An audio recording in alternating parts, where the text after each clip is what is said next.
there's no better way to end the season than to go to Snow's Barbecue in Lexington, Texas. Now, Snow's Barbecue was thrust into the limelight from relative barbecue obscurity in 2008 when Texas Monthly named it the best barbecue in all of Texas. Since then, people from all over the world line up every Saturday morning to taste the delicious smoked meats prepared by Snow's legendary pitmaster, Tootsie Tominitz.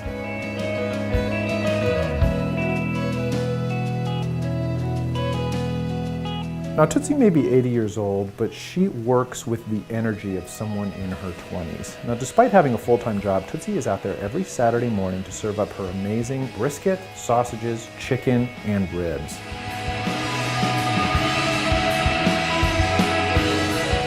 Tootsie is a woman of few words. She works quietly, deliberately, almost stoically, whether she's stacking firewood to if she's shoveling coal into the furnace.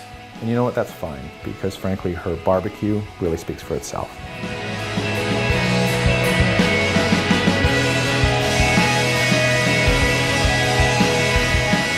There's all different kinds of styles of barbecue in Texas. The Central Texas style of barbecue is very meat focused, usually meat smoked on oak wood. I'm gonna hop in line and get some of this fantastic barbecue that I've heard so much about.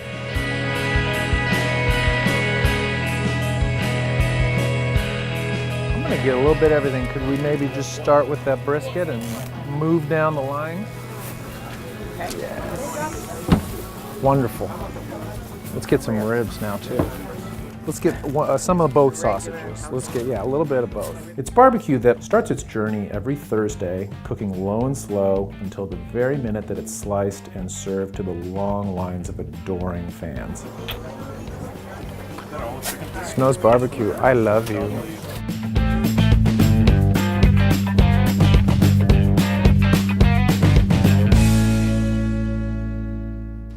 We're just gonna dig into some of this brisket.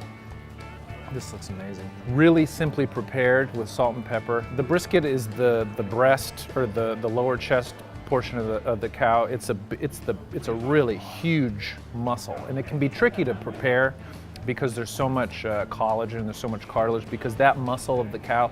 Cattle don't have collarbones, and so most of their weight has to be supported by these muscles.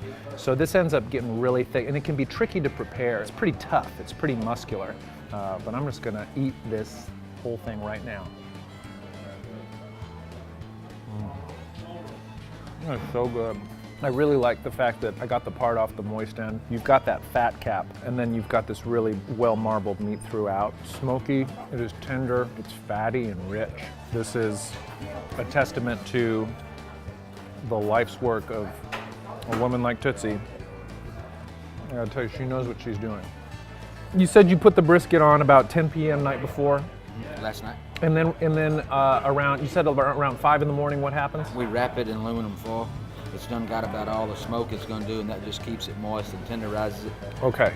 But it comes off the heat at that point? No. It goes back on the heat. Goes, oh, so when does it come off? Just like right now, I mean, at this time of the morning, he'll let the heat go down in the pit to just warm it, but it doesn't come off until we go in with it usually. Oh, okay. So around 5, it gets wrapped in foil. And then it goes back and cooks till 8 or 9 o'clock. And then it's done. And then we kind of just let it idle and stay warm. Okay, great. This is fantastic. Is it tough? No, it's the opposite of tough. I don't want to stop eating the brisket, but we do have other things to eat. Here we've got pork rib. These aren't baby back ribs, they're the bigger ribs. These are spare ribs. Kind of squared off like a Kansas City style rib. Looks good. Wow, this rib is really good. I like the ends. I got a nice little crunchy end. The meat is nice and tender on the inside. On the outside, there's this beautiful crunchy layer so that it almost tastes like a really peppery pork jerky. And you get that nice contrast of textures of the really crackly outside and a tender, moist, meaty inside. You can see the pepper grains on there. That literally just came right off the bone. I didn't even have to try. I actually probably could have just held the rib above my mouth and gone like this. And the meat just would have fallen off into it. It just came right off. Phase 2. Sausages, we've got a regular and we've got a jalapeno. This is a beef and pork mixture. but I'm just gonna go right into it. These are really nice, really smooth. It's nice, it gives that satisfying snap as kind of your teeth break through that outer casing that's been cooked and crisped and wrapped around that meat really nicely. Hey, Miss Tootsie, this food is outstanding. This food is excellent. Man, she's been doing this for 50 years. This is like a hobby. They have full-time jobs. Let's attack this chicken now. Again, really simply done. You can just see all the pepper that's been rubbed into this thing. I'm just gonna tear off a hunk of this. You can see as I'm doing this, the juices and the grease are getting all over my fingers.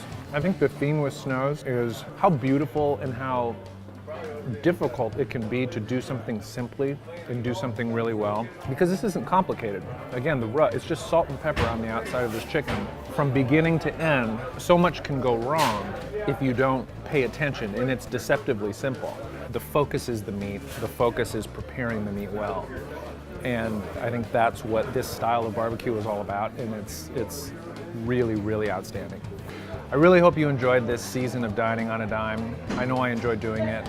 And if you'd like to watch more, please click here.